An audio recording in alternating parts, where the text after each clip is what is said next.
Chapter 16. A forest walk. Hester Prynne remained constant in her resolve to make known to Mr. Dimmesdale, at whatever risk of present pain or ulterior consequences, the true character of the man who had crept into his intimacy.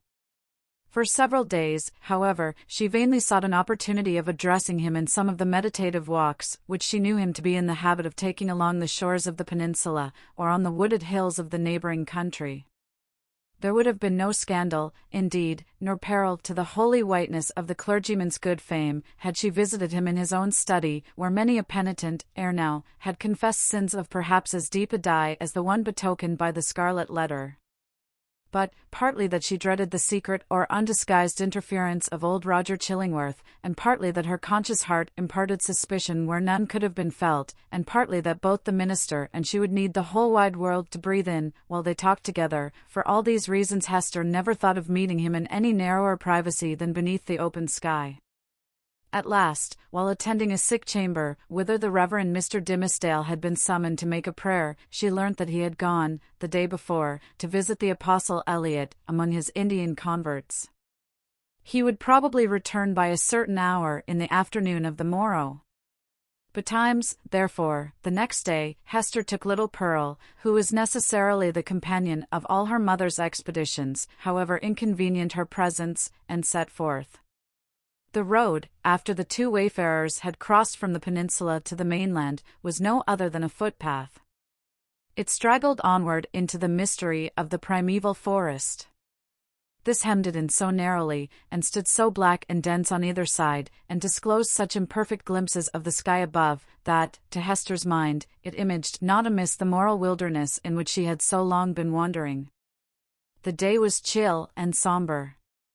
Overhead was a grey expanse of cloud, slightly stirred, however, by a breeze, so that a gleam of flickering sunshine might now and then be seen at its solitary play along the path. This flitting cheerfulness was always at the further extremity of some long vista through the forest. The sportive sunlight, feebly sportive, at best, in the predominant pensiveness of the day and scene, withdrew itself as they came nigh, and left the spots where it had danced the drearier, because they had hoped to find them bright. "Mother," said little Pearl, "the sunshine does not love you. It runs away and hides itself, because it is afraid of something on your bosom. Now, see. There it is, playing a good way off. Stand you here, and let me run and catch it. I am but a child. It will not flee from me, for I wear nothing on my bosom yet." "Nor ever will, my child, I hope," said Hester. "And why not, mother?" asked Pearl, stopping short, just at the beginning of her race. "Will not it come of its own accord when I am a woman grown?" "Run away, child," answered her mother, "and catch the sunshine. It will soon be gone." Pearl set forth at a great pace, and as Hester smiled to perceive, did actually catch the sunshine, and stood laughing in the midst of it, all brightened by its splendor, and scintillating with the vivacity excited by rapid motion. The light lingered about the lonely child, as if glad of such a playmate, until her mother had drawn almost nigh enough to step into the magic circle too. "It will go now," said Pearl, shaking her head. "See," answered Hester, smiling, "now I can stretch out my hand and grasp some of it." As she attempted to do so, the sunshine vanished, or, to judge from the bright expression that was dancing on Pearl's features, her mother could have fancied that the child had absorbed it into herself, and would give it forth again, with a gleam about her path, as they should plunge into some gloomier shade. There was no other attribute that so much impressed her with a sense of new and untransmitted vigor in Pearl's nature, as this never-failing vivacity of spirits. She had not the disease of sadness, which almost all children, in these latter days, inherit, with the scrofula, from the troubles of their ancestors. Perhaps this, too, was a disease, and but the reflex of the wild energy with which Hester had fought against her sorrows before Pearl's birth. It was certainly a doubtful charm, imparting a hard, metallic luster to the child's character. She wanted, what some people want throughout life, a grief that should deeply touch her, and thus humanize and make her capable of sympathy. But there was time enough yet for little Pearl. "Come, my child," said Hester, looking about her from the spot where Pearl had stood still in the sunshine, "we will sit down a little way within the wood, and rest ourselves." "I am not aweary, mother," replied the little girl.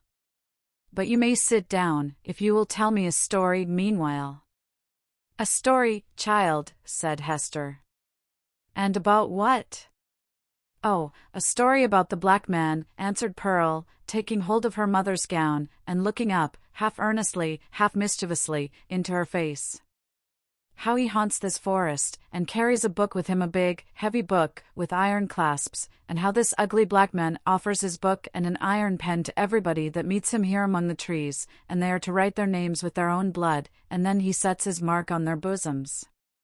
"Didst thou ever meet the black man, mother?" "And who told you this story, Pearl?" asked her mother, recognizing a common superstition of the period. "It was the old dame in the chimney corner, at the house where you watched last night," said the child. "But she fancied me asleep while she was talking of it. She said that 1,000 and 1,000 people had met him here, and had written in his book, and have his mark on them. And that ugly-tempered lady, old Mistress Hibbins, was one. And, mother, the old dame said that this Scarlet Letter was the black man's mark on thee, and that it glows like a red flame when thou meetest him at midnight, here in the dark wood." "Is it true, mother?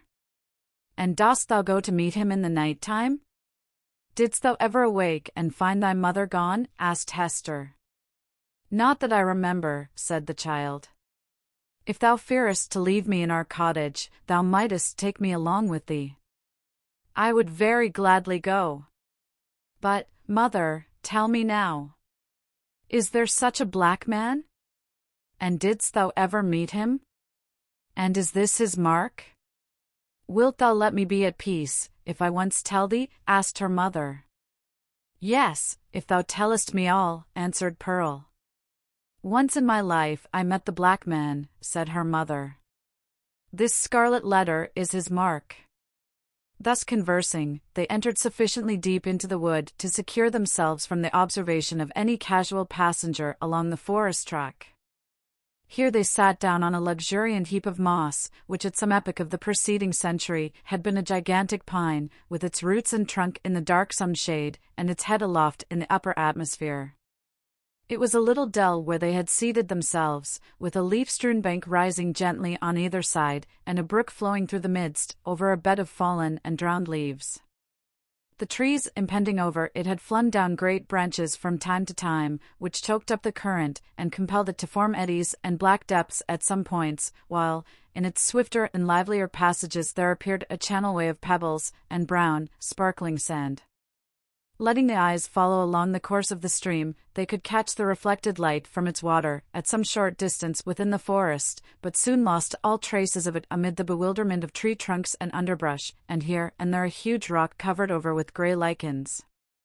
All these giant trees and boulders of granite seemed intent on making a mystery of the course of this small brook, fearing, perhaps, that, with its never-ceasing loquacity, it should whisper tales out of the heart of the old forest whence it flowed, or mirror its revelations on the smooth surface of a pool. Continually, indeed, as it stole onward, the streamlet kept up a babble, kind, quiet, soothing, but melancholy, like the voice of a young child that was spending its infancy without playfulness, and knew not how to be merry among sad acquaintance and events of sombre hue. "Oh, brook! Oh, foolish and tiresome little brook!" cried Pearl, after listening a while to its talk, "why art thou so sad? Pluck up a spirit, and do not be all the time sighing and murmuring." But the brook, in the course of its little lifetime among the forest trees, had gone through so solemn an experience that it could not help talking about it, and seemed to have nothing else to say.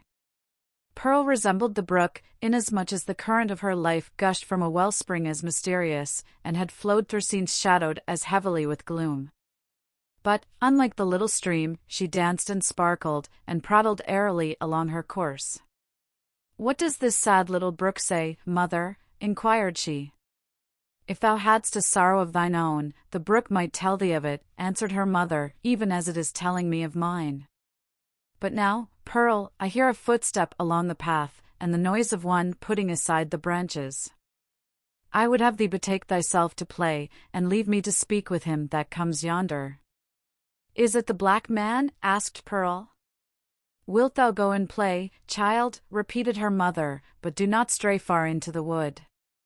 And take heed that thou come at my first call.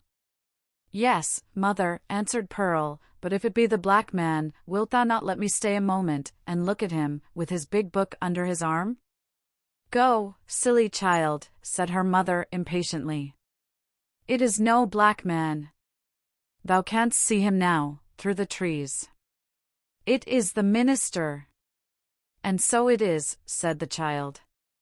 And, mother, he has his hand over his heart. Is it because, when the minister wrote his name in the book, the black man set his mark in that place? But why does he not wear it outside his bosom, as thou dost, mother? Go now, child, and thou shalt tease me as thou wilt another time, cried Hester Prynne. But do not stray far. Keep where thou canst hear the babble of the brook. The child went singing away, following up the current of the brook, and striving to mingle a more lightsome cadence with its melancholy voice.